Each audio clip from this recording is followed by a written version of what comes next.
Section 2.2, Water. By the end of this section, you will be able to describe the properties of water that are critical to maintaining life. Do you ever wonder why scientists spend time looking for water on other planets? It is because water is essential to life.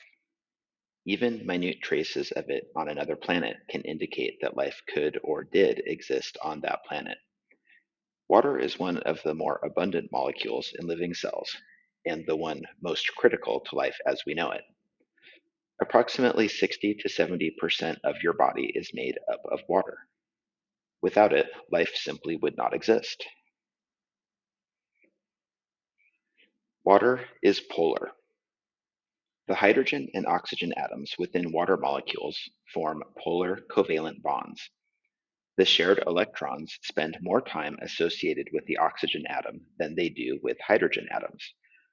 There is no overall charge to a water molecule, but there is a slight positive charge on each hydrogen atom and a slight negative charge on the oxygen atom.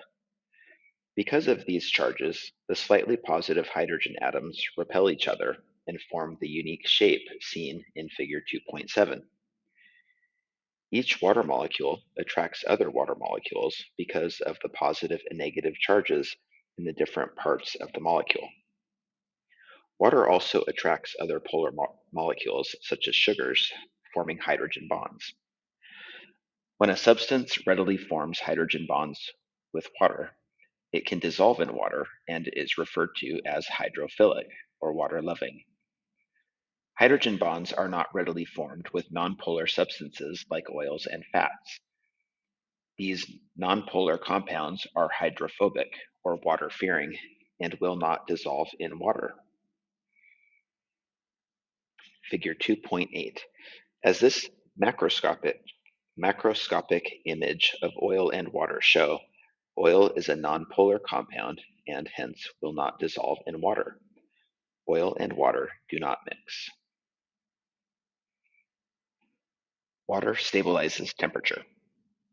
The hydrogen bonds in water allow it to absorb and release heat energy more slowly than many other substances. Temperature is a measure of the motion or kinetic energy of molecules. As the motion increases, energy is higher and thus temperature is higher. Water absorbs a great deal of energy because its temperature rises. Increased energy disrupts the hydrogen bonds between water molecules. Because these bonds can be created and disrupted rapidly, water absorbs an increase in energy and temperature changes only minimally. This means that water moderates temperature changes within organisms and in their environments. As energy input continues, the balance between hydrogen bond formation and destruction swings towards the destruction side. More bonds are broken than are formed.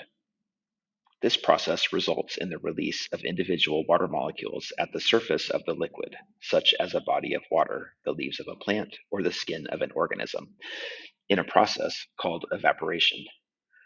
Evaporation of sweat, which is 90% water, allows for cooling of an organism because breaking hydrogen bonds requires an energy input and takes heat away from the body.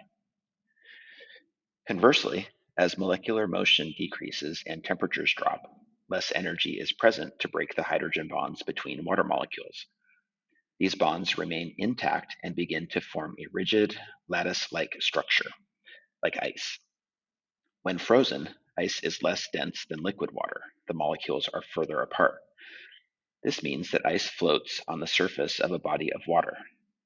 In lakes, ponds, and oceans, ice will form on the surface of the water, creating an insulating barrier to protect the animal and plant life beneath from freezing in the water. If this did not happen, plants and animals living in water would freeze in a block of ice and could not move freely, making life in cold temperatures difficult or impossible. Figure 2.9a shows the lattice structure of ice makes it less dense than the freely flowing molecules of liquid water. Ice's lower density enables it to float, shown in B, on water.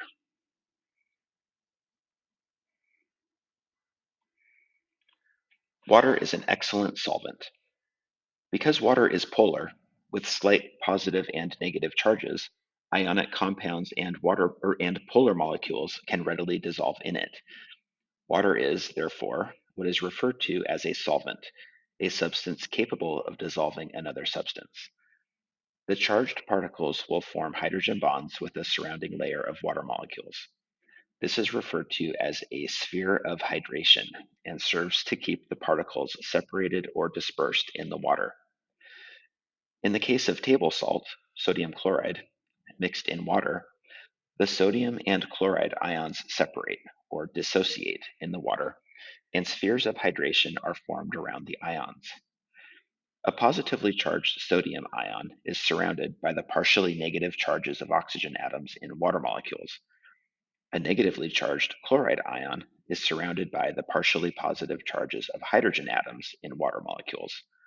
These spheres of hydration are also referred to as hydration shells. The polarity of the water molecule makes it an effective solvent and is important in its many roles in living systems.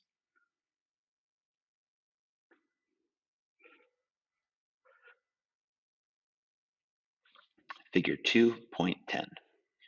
When table salt, sodium chloride, is mixed in water, spheres of hydration form around the ions.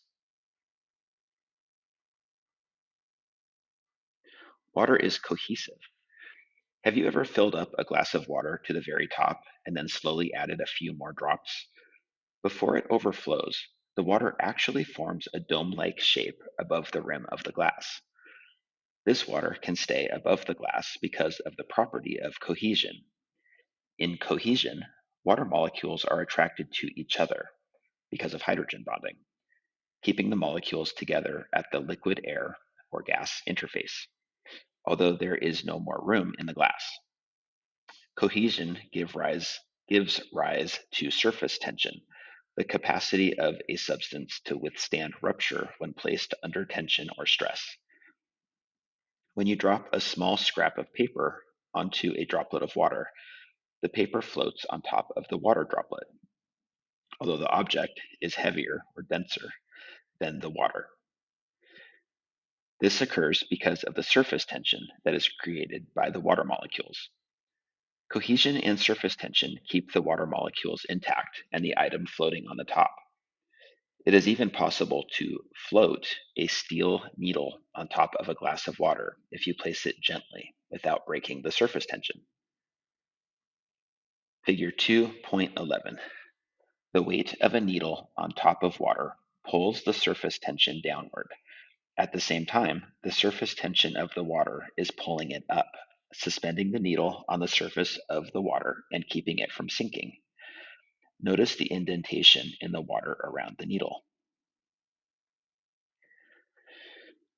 These cohesive forces are also related to the water's property of adhesion, or the attraction between water molecules and other molecules. This is observed when water climbs up a straw placed in a glass of water. You will notice that the water appears to be higher on the sides of the straw than in the middle. This is because the water molecules are attracted to the straw and therefore adhere to it. Cohesive and adhesive forces are important for sustaining life. For example, because of these forces, water can flow up from the roots to the tops of plants to feed the plant. Buffers, pH, acids, and bases. The pH of a solution is a measure of its acidity or basicity.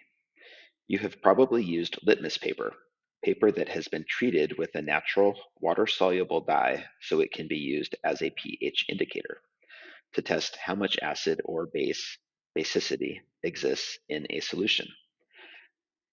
You might have even used some to make sure the water in an outdoor swimming pool is properly treated.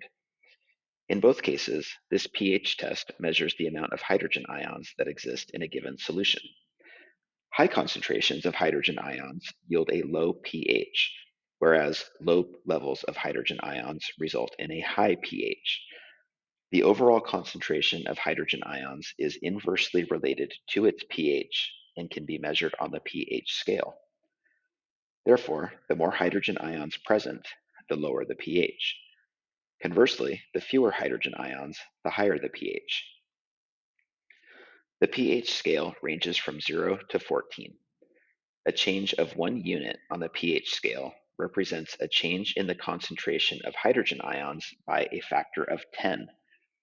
A change in 2 units represents a change in the concentration of hydrogen ions by a factor of 100. Thus, small changes in pH represent large changes in the concentrations of hydrogen ions. Pure water is neutral. It is neither acidic nor basic and has a pH of 7. Anything below 7, ranging from 0 to 6.9, is acidic, and anything above 7, from 7.1 to 14, is alkaline. The blood in your veins is slightly alkaline, with a pH of 7.4. The environment in your stomach is highly acidic, with a pH between 1 and 2. Orange juice is mildly acidic, pH approximately 3.5, whereas baking soda is basic, the pH of 9.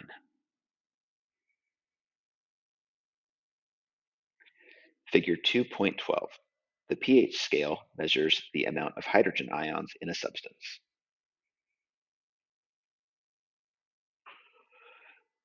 Acids are substances that provide hydrogen ions, H+, and lower pH, whereas bases provide hydroxide ions, OH-, and raise pH. The stronger the acid, the more readily it donates hydrogen ions. For example, hydrochloric acid and lemon juice are very acidic and readily give up hydrogen ions when added to water. Conversely, bases are those substances that readily donate hydroxide ions. The hydroxide ions combine with hydrogen ions to produce water, which raises a substance's pH. Sodium hydroxide and many household cleaners are very alkaline and give up hydroxide ions rapidly when placed in water, thereby raising the pH. Most cells in our bodies operate within a very narrow window of the pH scale, typically ranging only from 7.2 to 7.6. If the pH of the body is outside of this range, the respiratory system malfunctions, as do other organs in the body. Cells no longer function properly, and proteins will break down. Deviation outside of the pH range can induce coma or even cause death. So, how is it that we can ingest or inhale acidic or basic substances and not die? Buffers are the key. Buffers readily absorb excess hydrogen ions or hydroxide ions, keeping the pH of the body carefully maintained in the aforementioned narrow range. Carbon dioxide is part of a prominent buffer system in the body. It keeps the pH within the proper range. This buffer system involves carbonic acid, H2CO3, and bicarbonate anion, HCO3-. If too much H plus or hydrogen ion enters the body, bicarbonate will combine with hydrogen ions to create carbonic acid and limit the decrease in pH. Likewise, if too much hydroxide ion is introduced into the system, carbonic acid will rapidly dissociate into bicarbonate ions and hydrogen ions. The hydrogen ions can combine with the hydroxide ions, limiting the increase in pH. While carbonic acid is an important product in this reaction, its presence is fleeting because the carbonic acid is released from the body as carbon dioxide gas each time we breathe. Without this buffer system, the pH in our bodies would fluctuate too much and we would fail to survive.